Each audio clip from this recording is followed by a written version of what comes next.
मरीगला मानविकता मनीष साजिला पशु। आजिर viral news को आपण मानकु स्वागत। मरीगला मानविकता एक गर्भवती हाथी को विस्फोरक भर्ती सपुरी खाइबा को दे मारी देइछन्ति किछि लोक। ए कथाटी विश्वास हेउनथिले मध्य कथाटी सत। एभली अभावनीय कांड घटिछि केरलर मल्लपुरम जिल्ला रे।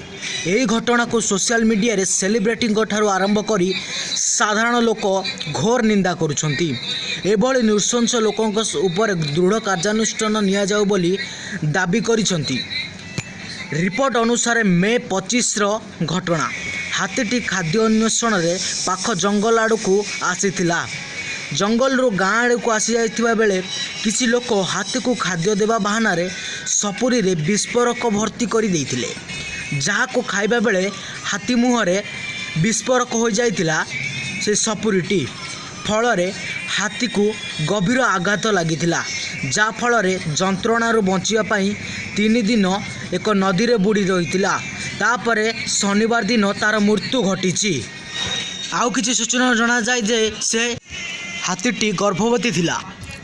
आपण माने आम चैनल को सब्सक्राइब कर दियंतु एही परीक्षा भाइराल न्यूज़ सहित हॉलीवुड और फिल्म विषय रे किछि सटीक तथ्य पाइबा पई।